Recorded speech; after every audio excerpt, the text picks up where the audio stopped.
Good evening and welcome. It is a wonderful Monday night. It feels like summer is flying by, but it's an awesome opportunity because we get to hang out with all of you. So we do want to thank you for taking time out of your Monday night to join John and myself. And Cubby's just busy tonight. That's just all there is to it. I mean, Cubby's living the fair life right now. It's pretty big out where he's at. So for those of you that are wondering what happened to Cubby, don't worry. Don't worry. He is safe. He's good. He's just he's working.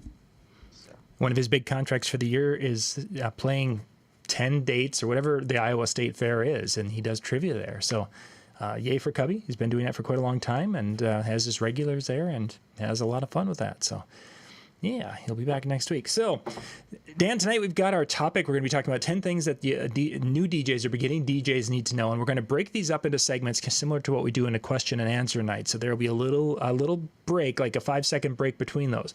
For those of you watching the whole show live, you're going to you'll be annoyed by that, I'm sure. You know, that's just the way we are as human beings. But for those of you who aren't watching it live, and you'll be seeing just the segments because we're going to put the individual segments up later so they can be quick reference points if you need to go back and see those. Or if you want to share one of those with someone who is just starting out and put the question for the 17th time in one of the DJ Facebook groups. So we're going to jump into that. And then for those of you watching, come back at 10 o'clock Eastern if you're like kid bored and you want to go do something else. 10 o'clock Eastern, Hanging with Howie is going to go on DJNTV.com/chill, so you don't want to miss that later. That's kind of the hangout time where you guys will be able to argue about everything we've said and say, you know, these guys just don't have no idea what they're talking about. that's pretty much what they always do. Pretty much. I love having the guys, but that's pretty much what they do. Yeah, and then every time. And then they tell it like it is, and that's a good thing. It's a good thing, you know. So. And thankfully, we get to be tonight, and then theirs is about 3 or 4 weeks down the road. So then it's a completely different situation. But doesn't that mean they get the last word? That's true. But you know what? Hey, we're married. We're used to not getting the last word. Anyway, let's get the first segment going here right after this.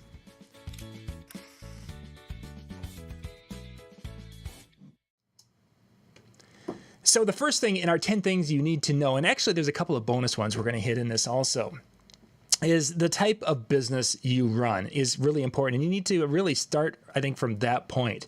Dan, when you started your business, which direction did you go when you were like, okay, I need to have a business and I need to do this official business name and get these things done? LLC, S Corp, sole proprietor, where did you go? Sole proprietor is where I went. Once in the very beginning, it was just like, hey, write your check out to me. Technically, my business card has a name on it, but there was no record of it anywhere. That was the very beginning. But no, when I first started taking it seriously and realized that, you know, this is what I needed to do, I set it up as a sole proprietorship. It was just me, and I really didn't know a better direction to go at that point. Yeah, and many of us started the sole proprietorship.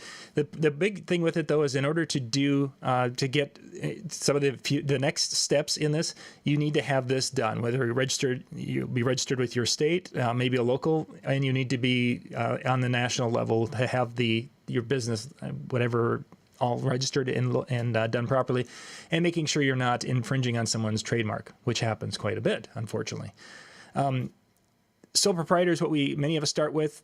Some move on to an LLC, limited liability corporation. Some go to an S Corp, which also has some protections.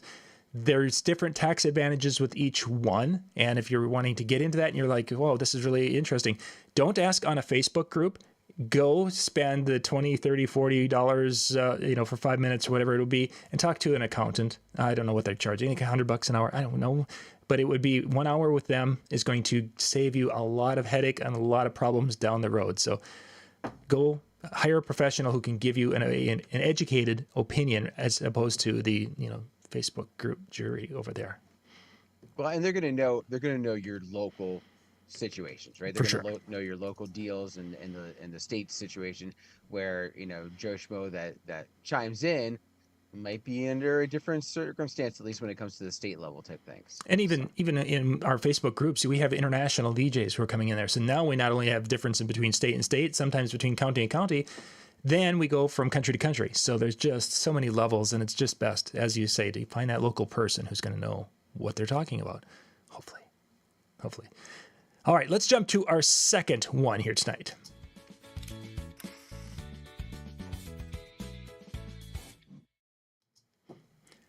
So once you've kind of gotten your business set up, now it's time to really start to evaluate. And one of the areas that I think that most people starting any business overlook is understanding the market that they have. Who is their competition? Who are they going to be selling to?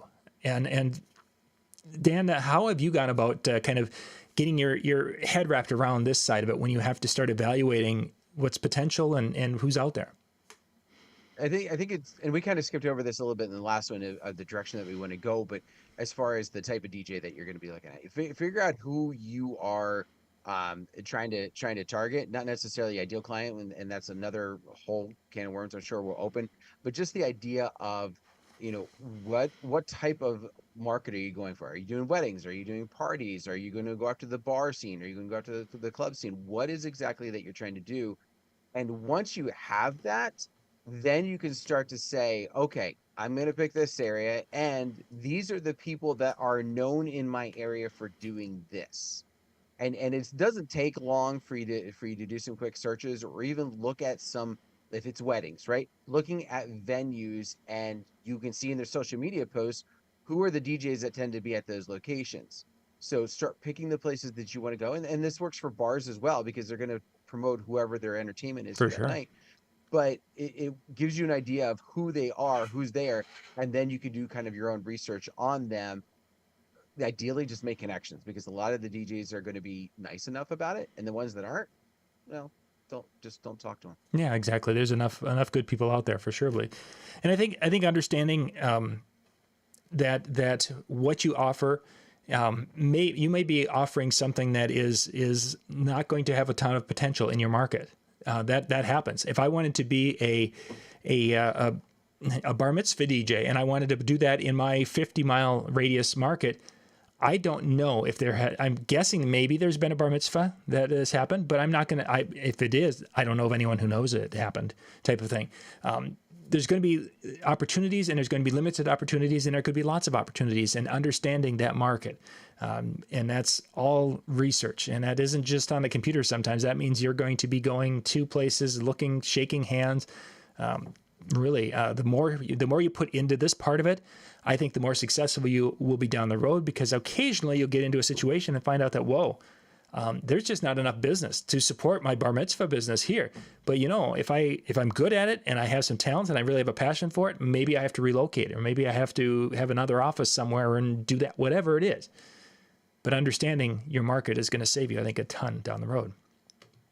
And talking with those communities, and just using the bar mitzvah, the bar and bat mitzvah for example, if you reach out to those communities and talk with them, you can find out, where is the go-to type of direction for this. And once you're also making connections with some of the, competitors, but also will end up becoming your friends for, those DJs, you can find out, have they even done any of whatever you're thinking? Um, don't say, well, it just can't be done in my backyard. It just might not be, there might not be enough to support solely that one side. For surely. That's a big part. I think that a lot of us think that if we just work harder, it's going to come, and it will support us, even if it's not conducive to your area, your market, your even talent sometimes. So that's an important thing. Let's jump to our next one here.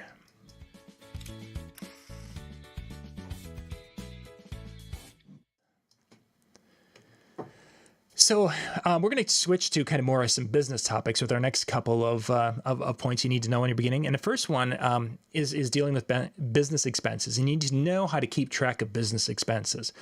Now, this is the stuff for most of us that is kind of boring, or we hate doing it, because you've got this vision of a shoebox sitting at your desk, and every time you come home, you're like dumping receipts into it.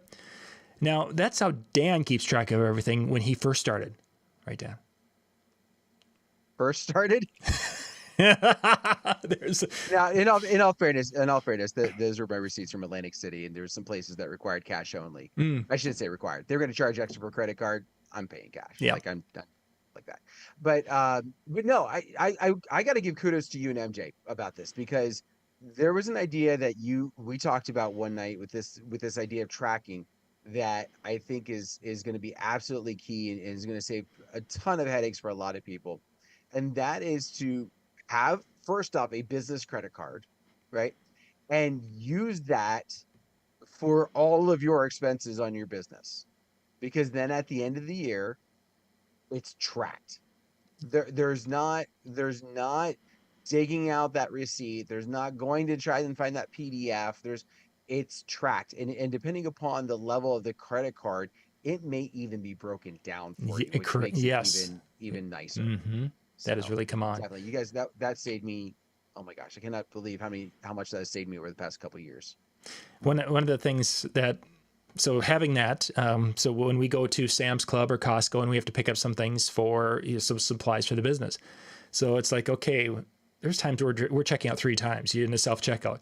This is for this business, this is for this business, and this is our personal stuff. And it's a pain in the butt, and people behind you will look at you a little bit weird sometimes. But as Dan said, at the end of the year, it is such a time saver to be able to download that spreadsheet that most credit cards allow you to do, and then bing bang, you're good to go.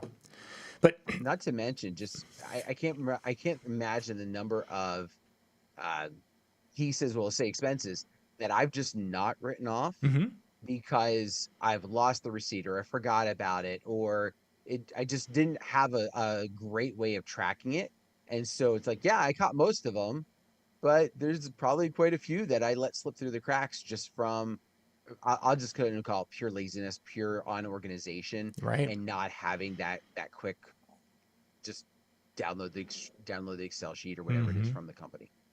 Especially when a person's using, and we're going to talk a little bit about checking accounts, because when you're doing local things, you're occasionally writing out a check, and when you don't fill in the memo properly and it's a check you've written out to wherever, and then it's like, okay, I don't remember, was that this or that or the other thing? You know, yeah. So one way to solve this is to have your personal checkbook. That's your, you know, for your household, and then to have a business checkbook. And this jumps back us up to figuring out which business model is important or is what you're needed, is because in order to open a business checkbook, you're going to have some certain things, some documentation and such to show your bank in order to be able to open up a business checkbook. It's going to vary between bank to bank. Just keep in mind that sometimes when you go in there and you're like, hey, I want to open a business account, and they're going to say, great, I need this documentation, this documentation, this doc. The only thing I would say that they probably aren't going to need for surely is proof of insurance. That's not their world. But of course, if you have a loan, that's a different story. Then they may need the proof of insurance. But they will need some sort of official documentation to be able to open the account. So that's something to keep in mind. But once you have those checkbooks, it's nice to be able to do that. And one little tip when you have multiple checkbooks is if you're going to be, I don't know, did we talk about, trying to see about pay? Did you have that up here? I mentioned the piece that, you know, when you're thinking about Oh yeah, expenses, there you go. Yeah, it's in this one. Go ahead, please. yeah, when you're thinking about expenses, oftentimes we just think about just the things that we pay, right? The gear that we do, the music, and all that kind of stuff. But one idea that you really should start to think about is how are you paying yourself, right? I've seen too many people who treat their business account like basically another personal account, right? So basically, after I pay my expenses, whatever's left, that's my money, Mm-hmm. right? And you're really kind of cheating yourself that way. And what you should get into the habit of doing is either figuring out a percentage of every gig or figuring out a consistent salary for yourself as the owner that you are going to take, right?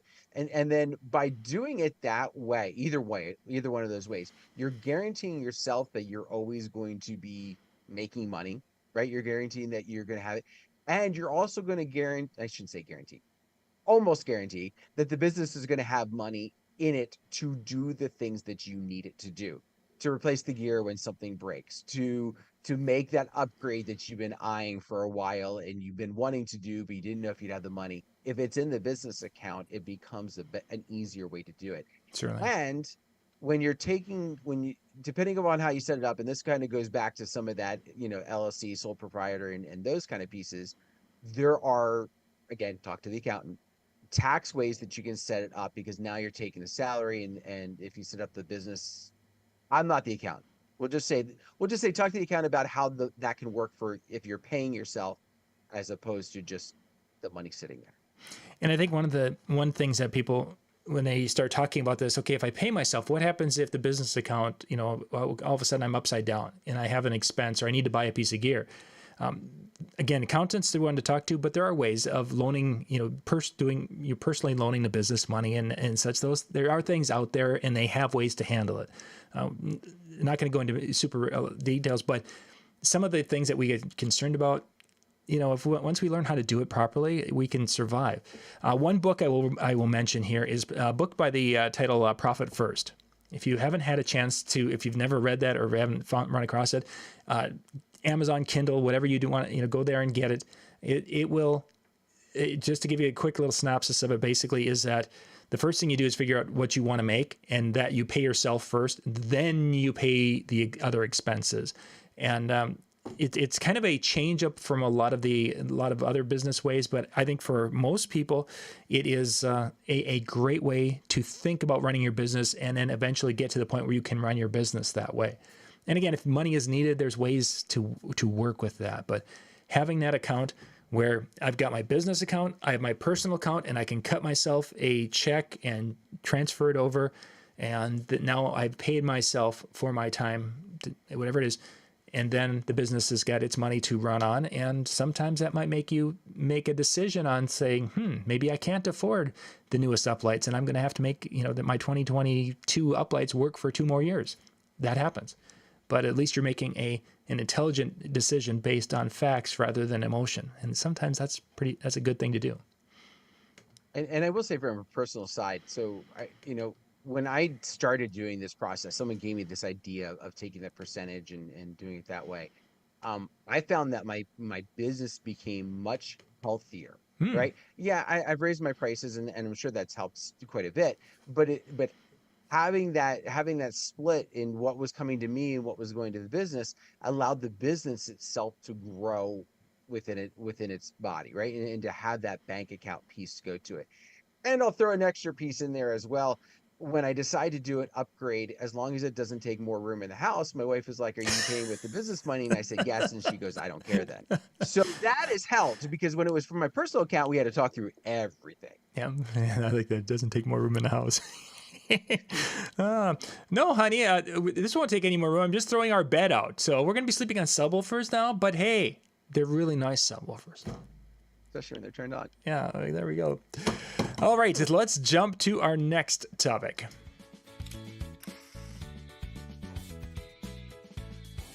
There we go.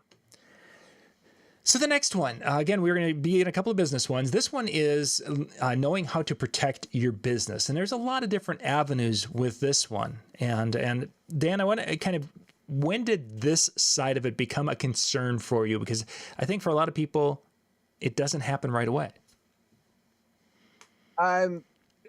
The idea of protecting yourself, I'll be honest, it never really even came into focus with me until I started attending like national conventions and understanding that there was such things as liability insurance. The venues around me, I'll be honest, up to this point, I don't think I've ever been asked. I had a school ask one time. That was about the closest that I even got to it.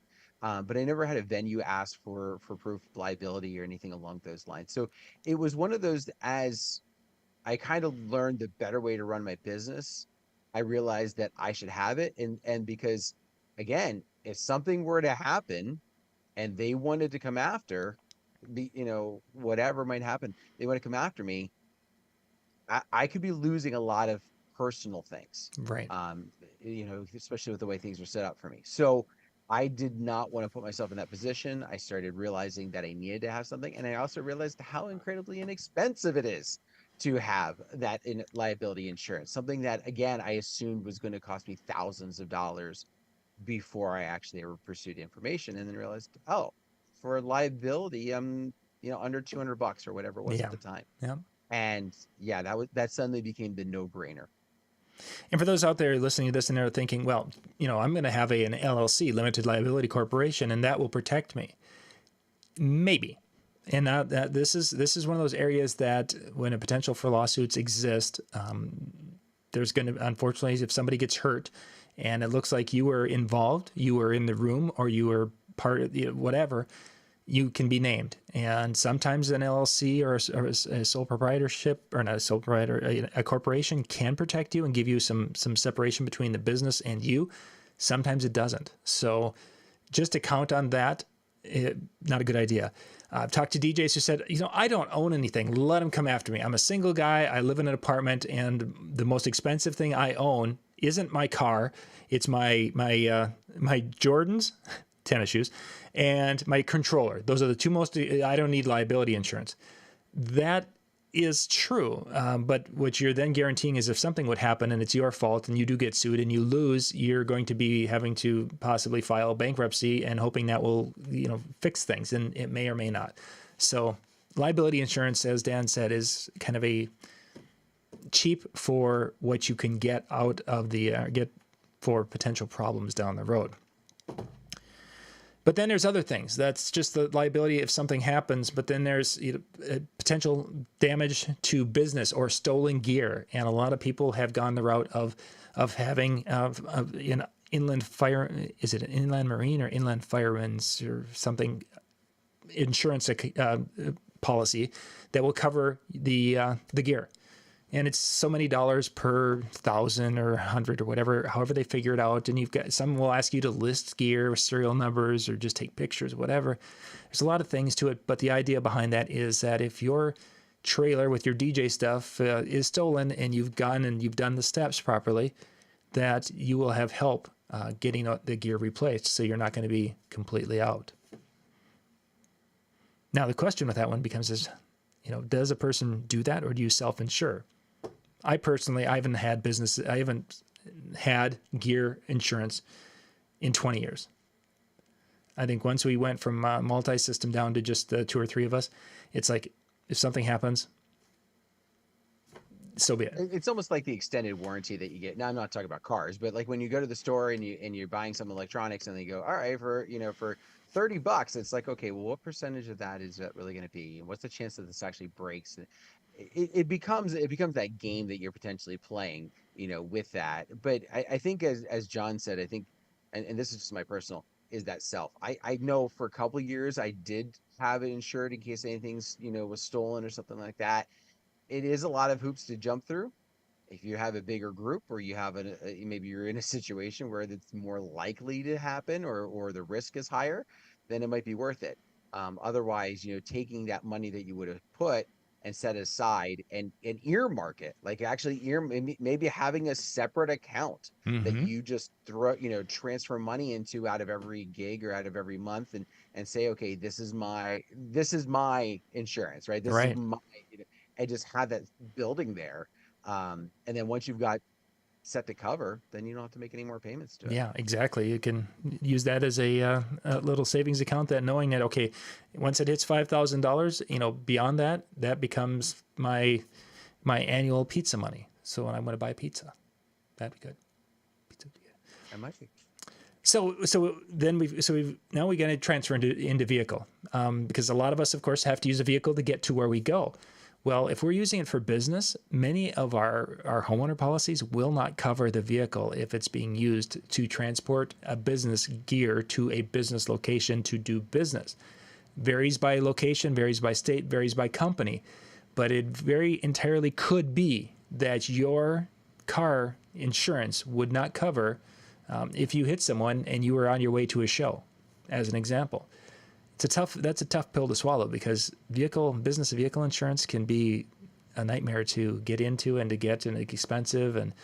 But you want to make sure you check with your insurance, your current insurance carrier, to find out where that line is and where they're going to say, nope, we're not covering that. And that definitely can be a state by state type of situation, because I know where I was at locally, I got a quote with a local company, and I didn't end up going with them, and they included it because I was reaching out for like a personal type of situation, and they included not only my vehicle but the trailer that I was going to be towing with it, knowing full well that it was going to be for business. So now, was it higher than what they would have quoted me if it was just for personal? I don't know, because I didn't go that direction. Sure. But at least it was able to be done, or the company was willing to do it. Then we have location, if you're your business location, whether you have an office you're renting somewhere, or if you're using an office in the house and you're meeting with people, if you have people coming to a space in the house, you probably need to be looking at commercial insurance there, because if somebody's coming in and you are meeting with them and they slip and fall, well, why were they there? Well, they were coming in because we were meeting for my business. Oh, well, now we may not cover that particular one. And then, of course, if you have a separate office, there need to have all the insurances with that to make sure that you're covered and protecting yourself with that. It's a lot of little hoops, but you got to make sure that you're covering those. And then licenses to protect yourself, because there's going to be some licenses that you will need, and some of those will keep you from being shut down in different municipalities. So you want to make sure that you're there to protect your business from being shut down without having the proper license. Dan, take 2 minutes and talk about the physical side of it to protect your health now, as part of this protecting yourself and your business. The physical side, that process and that thought became, as you've continued in the industry, has become more of a bigger part of your life now. Talk about that, please. I mean, first off, I never knew the shape I was in. Like when you see yourself every day and you're looking in the mirror and you always see yourself every day, you don't really realize it until something clicks in your head that decides, oh, I'm going to lose a few pounds. And then it's like, oh, man, I was heavier than I thought I was. There's so much that we do day in and day out when we're doing our events. We're lifting speakers, we're bending over, we're standing on concrete for hours on end. All those kind of things just weigh in on you. And the worse shape that you're in, the harder what we do is on your body. Yeah. And so I'm not saying you have to. I mean, Mike Walter talked about this a little bit at DJX about the weight loss that he's done. It's been over 30 pounds, like since the beginning. I think it was since the beginning of the year, and just doing it. And I'm going to say, for lack of better terms, doing it the right way, like putting in the effort, putting in the the work to watch what he's doing and the exercising that he's doing, and it's little by little it's been taking off, and I think we're seeing the kind of a shift in our industry a little bit, as we're seeing some other names. Jason Janai, who's been he's been documenting his stuff and putting it up as far as how he's been doing, and just, oh my gosh, I saw him and I was like, wow, he I heard about it. Yeah. When I saw him in person, it really stood out. So there are things like that, I think, that are going to be important. But for me, I wanted to get into a better shape. I wanted to I started with I didn't like being idle. And I started with walking, and then it rained. And I went, okay, well, I can't walk today in the rain. Well, I could have, but I didn't want to. So what was I going to do? So then I looked for a well-balanced program that a friend of mine at the hospital recommended. And it allowed me to ease myself into weight loss. I didn't suddenly go up and try and lift a 500-pound dumbbell, but I worked my way into a program and worked my way to the point that I feel better and stronger than I ever have. And then I started running, and I was doing some things incorrectly and created some injuries. But those things have allowed me, because I was starting to get into better shape, it's allowed those injuries to heal faster than I think they would have otherwise. Sure. No, that makes sense. That definitely makes sense, because there's so many benefits from, getting that heart rate up there and exercising, that, the mental side of it, the physical side of it, it just really, and even the attitude, the anxiety that it'll help deal with. There's so many aspects to living a healthier lifestyle, which is, again, as Dan mentions, that Mike talked about, it's an exercise, and it's being an adult when it comes to food and beverages. There is really making good decisions. Not that you have to be the most strict person and you're eating salads for the rest of your life, but my way of looking at it, we were just having this conversation at supper tonight, is Lori, it's like, yeah, I went and I looked at something at the store, and it's like, oh my gosh, this has got 200 and some calories, and it's like, I look at something like that and with some sort of a pastry or whatever, that's 2 miles of running I've got to do. I mean, I enjoy running, but do I want to go and have to run 2 more miles to eat that? Or would I be better just to have an apple or a banana or, peanut butter sandwich, whatever? And something else to add into that is if you're leading a sedentary type of lifestyle, when you have those moments or whatever that might happen in your health, they're they're more likely to take you by surprise. Hmm. And I'll use Todd Powers for example. For those of you that don't know him, you can check out his story, and he shared it a couple different times in some seminars, and basically, he started getting in better health and then had an episode. And had he just been living his life prior to trying to exercise, the doctor said that the heart attack that he had, I think they called it the Widowmaker, Yeah, yeah, yeah. basically could have happened when he was laying on the couch, could have happened when he was watching his kids baseball game, or whatever it was. But because he had been exercising, he was more in tune with his body, and he was able to say something's not right, got to the doctor, and was able to get it taken care of before it ever was an issue. Ooh, good for him. Wow. So those are some of the other benefits. Like, sometimes we think of it from the standpoint of, if I start doing this, I'm not going to have an issue. And ideally that's what you want, right? That ideally we hope that. Hmm. But in the same respect, sometimes it's, I start doing this, and then if something doesn't feel right, I can fix it before I don't have an opportunity to. Yes, my track coach from high school had a similar. He would go and he'd walk 4 or 5 miles every day. He actually did have the heart attack, but because he was in such good shape, he was able to survive the Widowmaker heart attack, and wouldn't have done it without that. So, yeah, good stuff. Protecting your business and your health. Let's jump to our next topic here.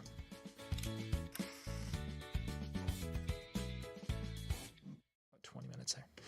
Okay, the next one. We're going to hit the next couple kind of a little quicker with these. Really, somebody talked about this, and you guys have probably heard this, but in essence, if you don't, if you're doing arrows, if you're shooting arrows and such, there's this thing in the middle called a bullseye. And if you don't know where that goal is to hit that with the arrow, you're never going to be successful, because you're just launching arrows everywhere. But you have to have that goal of being able to hit the center of the bullseye. And same with our businesses, is that we have to have a goal that we understand of what that goal is. And it may be different for many people. It might be booking 20 events. It might be becoming the greatest mixer in your area, and that you become the most revered DJ, whatever it is. Having I jumped to 6, didn't I? I did.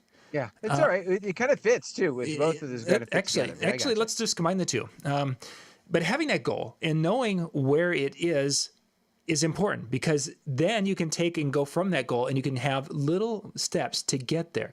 Because if you just go and all of a sudden I want to book 1,000 shows a year for my multi-system company, and you're just starting out, it's like, oh my gosh, how am I ever going to get there? Well, let's do baby steps now. That's my 10-year goal. Now what's my 5-year goal? Now what is it going to take to get from here to there in incremental steps? And a big part of that, let's do 5 separately. But a big part of that is taking the time in advance, kind of as we've talked about, other parts of it. If you can do these things before you're going out there and you're really pushing, you'll be changing it. You'll be modifying your goals as you go. It's just the way it is. It's a living, breathing document that you'll be creating of your goals and your targets and your steps. But when you do that, it just makes it so much easier to make business decisions on, is this good for my business? Is this bad for my business? Now, Dan, you were at DJX last week, and there's so many cool pieces of gear there. You looked at those, you saw those. What did you use for a criteria to decide if you were going to be buying or not buying gear last week? For me, it comes down to my need. I've gotten to a point right now where I don't want to keep up with the Joneses. I don't want to kind of put myself in that position. There was a couple things that I had discussions with people about that were outside of what was at DJX, that kind of got me in the thought of, okay, if I did that, that would make things easier for me. That would make my setup faster.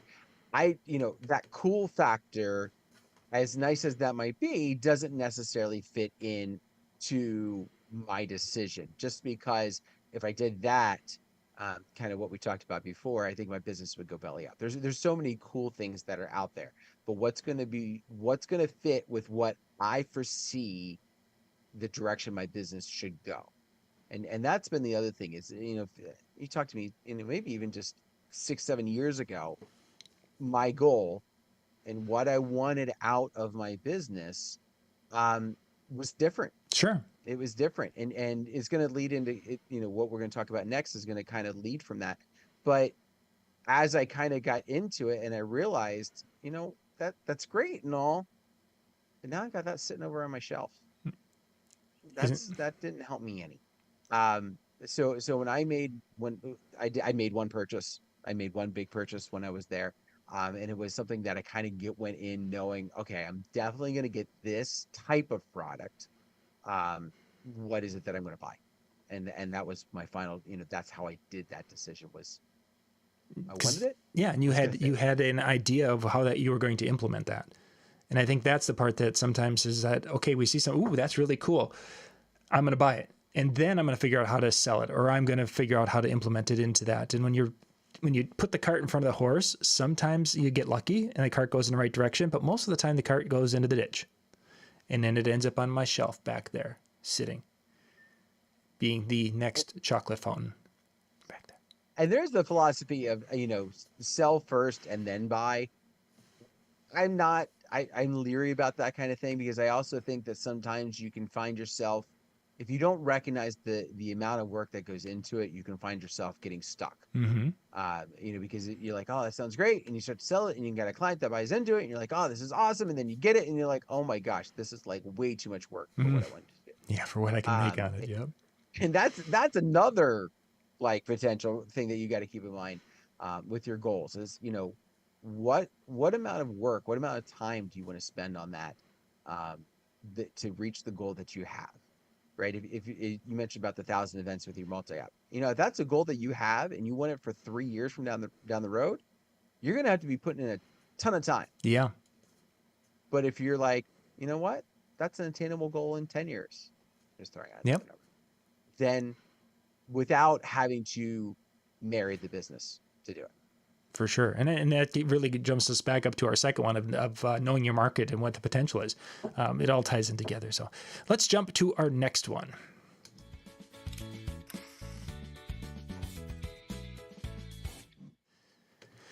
So one of the things you need to know when you're starting out with any business is basically what makes you unique. You need to know that USP, unique selling proposition or position.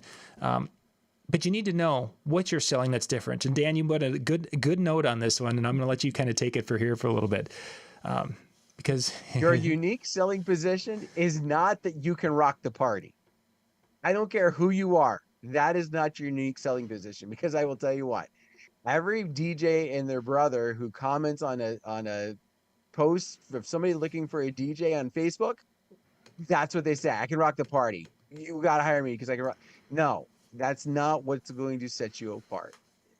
Where is your piece to the puzzle? What is that thing that's going to separate you from the person beside you that has the same gear, that has the same lights, that maybe they're both bald. I don't care. But like, what is going to be that piece? I'm curious, John, when you guys, when you were doing, especially your multi-op, because I can see that being kind of also a difficult piece. What was some of the things that you used for your USP? That has changed so much over the years. And during that particular time, we were still able to utilize the unique music library, because this was ahead of the time of everyone having access to everything. So we traveled with one of the most full libraries of music in the state of Minnesota, especially the outstate area. That was one of our selling points. Another one is that our DJs could then take requests, and we're very good at taking requests. And that became, these were very simple things that sound today like they're really lame, but at that moment in time, think about it. At one time, electricity was exciting too. That was our thing. Today, there's only a couple of us, and with Michael, and myself are main ones, and it becomes and Alan Berg's podcast from last week. If you guys get a chance to follow Alan Berg's last week, towards the end of it, he talked about what can you bring to the party that no one else can bring. And generally that's ourselves. And what do I bring to a party, and what can I do at a party that no one else can do? That's the part that really becomes that question, and you have to answer that for yourself. And for myself, the way I can look at a room, the way I can read a room, the way I can take a room through this emotional roller coaster of an evening, and I can I can read them and understand where we need to go and how we need to do it. And it's going to sound weird, but I can massage the room and take it to places where they wouldn't have expected we were going to go. And it's done with music. It's done with microphone. It's done with activities. It's done with little crowd bumps here and there. But all these little things kind of work together so that we're able to create a night that people will remember as a great, fun night where they basically are like, this was so much an incredible experience. And I didn't, I didn't leave the room because we were just having so much fun together. That's something that not everyone can do. And that's one of the things that I do very, very well. Michael, on the other hand, he's developed into a really, really good mixer. If you guys, he was doing it for Denon at shows. So his is the mixing of music and keeping that dance floor going, while being able to interact with the people and to hype them up and to keep them bouncing off the walls in our area. Now, if you take Michael and put him into in a market like with Nick Spinelli and where that's more common, he would not be as uncommon as he is here. But for our area, he is uncommon. So you have a charming 20-year-old who can do these things, and he looks good up there, and he's friendly and makes announcements well and everything. That's what he can bring to the table. Most 20-year-olds can't do the things that he can do. Again, those are the items that how we talk about what we can bring to the party that not everyone else can. And I think it's important. You mentioned Alan Burke, so I'm gonna take something else that he suggested.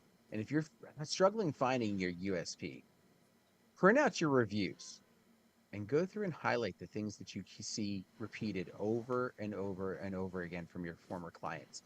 What are the things that they're saying about you that makes you stand out? And just they're gonna potentially talk about how the dance floor was great and yada yada yada, but there's gonna be some other things that are gonna be in there, some other pieces that you can pull out that if you're like, yeah, I do that, I didn't realize that stood out. You can start to use that. And the nice thing about that is when you develop your USB, you can then use it in the right way to then attract more clients that respect that piece to your puzzle. For sure. Mine for the longest time has always been my organization, right? They would talk about the way the party was and everything else, but the thing that always stands out is they talk about how professional I am and how organized I am, but yet I can be flexible on the go if something needs to come. And being able to use that really kind of puts a lot of couples at ease. Mm-hmm. And so I end up attracting a lot of couples that are very detail oriented, which I'll be honest, helps my planning so much easier because I know they're going to fill stuff out for me. So just using that and again, going back to those reviews, if you don't know where to begin, start there to look to see what your couples are already talking about. I think, yeah, that's a great point and then once you have identified it, you're going to attract those type of couples, which is kind of a weird thing, but it really, you find the people that you will work with and it all kind of just comes together really, really quite nicely. So, okay, let's jump to our next one here. Just gotta get back to where there we are. Let's go to our next topic here.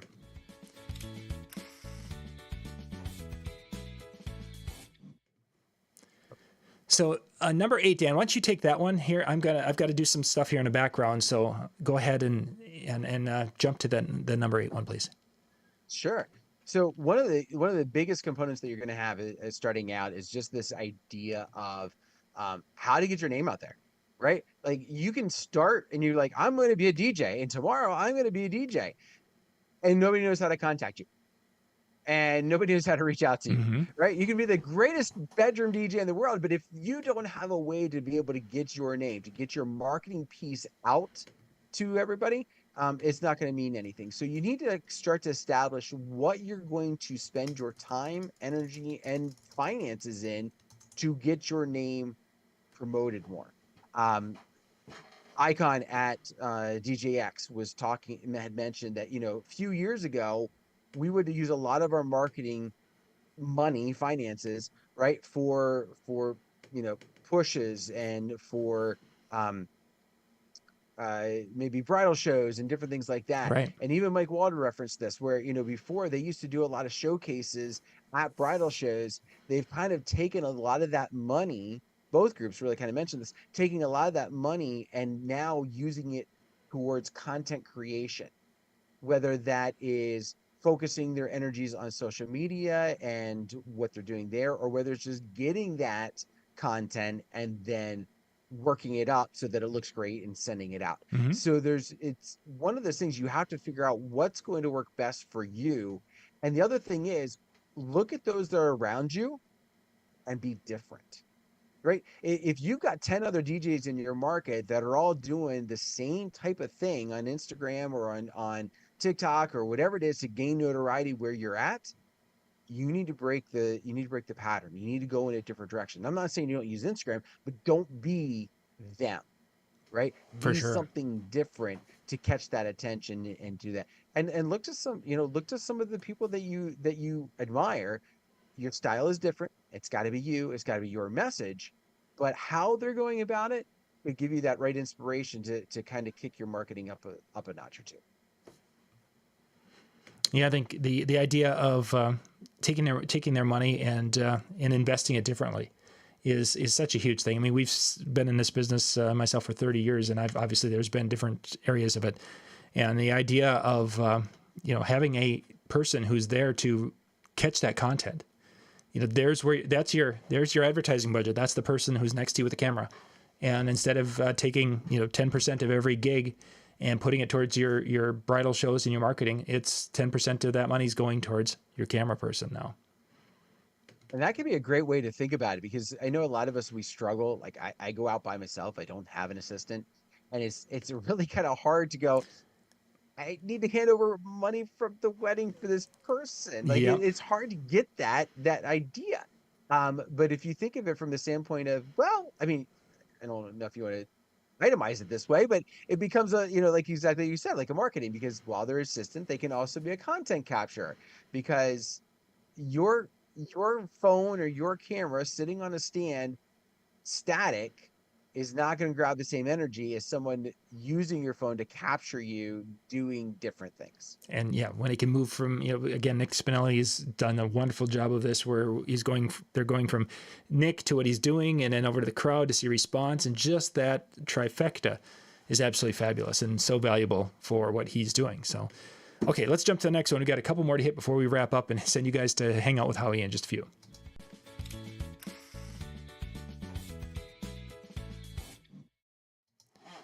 So one thing that we forget, and I think this is something that newer DJs, it would be great to learn, but you will forget it, and it will kind of slip to the side because it happens to all of us, is basically that your time is valuable. Your time with family is incredibly valuable.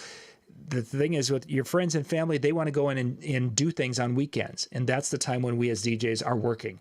So we have to have a balance of personal life and business life, but yet we also have to understand that we can't give our Saturdays away, because I'll tell you, there have been times I've gone, a couple of years ago, I did a $500 show on a Saturday that I took at the last minute. And truthfully, I hated myself. I'm thinking I didn't need the money. Money was nice, yes, for this quick little thing. But this was a beautiful day, beautiful summer day that the kids were out and they went and played in the lake and did this, that, and the other thing. And I threw that experience away, those moments that I can never get back, for a small paycheck, but a paycheck. And it's like, yeah, that I'm not going to do again. The time, and especially those moments with children and family, can't be replaced. So you have to be protective of those. We only have so many Saturdays. We only have so many days in a year to do the different things. And if you don't have a family yet, it can be very easy I used this phrase earlier, marry your business, right? It can be Yep. very easy to kind of fall yourself into that. And unfortunately, even if you do have a family, whether it's, just a spouse or whether it's a spouse and kids, I've seen too too many people in our industry lately that, you know, they were DJs when they met their spouse, and now they're getting divorced from that person, right? Like, so, it's very kind of hazardous to kind of fall into that trap, and very easy to kind of put things, well, I got to work. I've got to work. Yeah, I get it, but you've got also got to find a way to find that balance. Whether that's, taking a specific, weekend a month, or one every two, whatever might be the case that you need, and say, I will not take one here. Hmm. And that allows you to think of it as a vacation, to think of it as time that you will spend with that family no matter what. Excellent. Let's jump to our next one.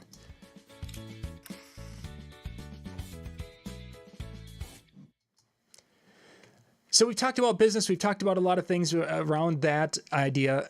We're going to skip a couple of them. We're going to have a couple that we'll hit on another night. But music, knowledge of music. I think that's a critical one, because at the end of the day, DJs are playing music. And it's not that for most events, you can't just play your favorite genre of music. Studying music, where do you go? Oh, geez. Where do you go? First off, put some time into it, right? So we have a lot of streaming services out there, Spotify, Pandora, right? That give us the ability to really kind of go into a genre and let it curate what is those most popular tracks. And that can be a great way to put some time and energy in on your own. What you should not do is go, I've got a gig tomorrow. Who on Facebook can give me a playlist? Right? Because that's not doing the studying that you need to be able to understand your music. That's a Hail Mary at the last second. So finding a way to do the streaming service, I think, is a great thing. A lot of times when I'm going into not necessarily a unfamiliar event, but something that maybe I haven't done recently, or I haven't done a lot of that style recently, I'll go to a Sirius XM's channel that does it, or I'll go to, and I'll just, on Pandora, I'll name an artist and I'll be like, play such and such radio. And 9 times out of 10, there's a channel that's created out there somewhere. And it just plays artists and things that are similar to that. And I just jot song after song after song of stuff that makes me kind of go, oh, that has a good vibe. That could work. A lot of different spots. I'm gonna I think the chill room is probably one of the coolest spots. The Tuesday night music show, and there's a lot of stuff that you'll hear about that you'll never utilize and never play, which is kind of cool for music history. But I think talking to other DJs from around in the chill room, DJNTV.com/chill, I think that's a much better spot than to go and put something on Facebook and ask, because what's kind of cool is that many of our friends in the chill room, they've got their computers set up right there. Oh, hey, here's one. What do you think of this song? Just when you want to ask those questions. I want to hit one last one before we wrap up tonight, so we're going to do one more quick one.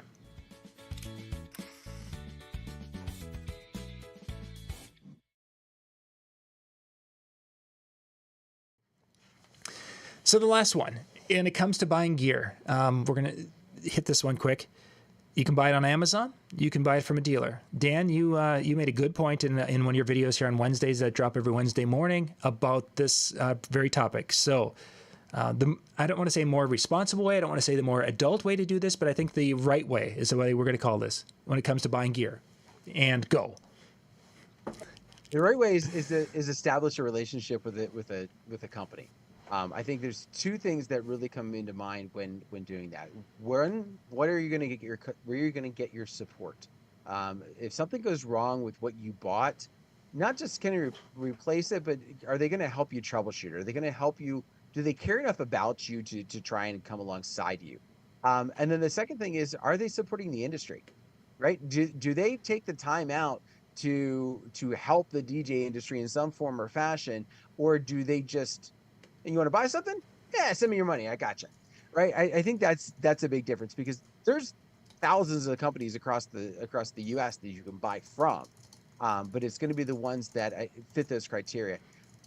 Also, and I mentioned this in that Wednesday morning piece, is that a lot of times what's on the internet is the lowest price that they're allowed to show.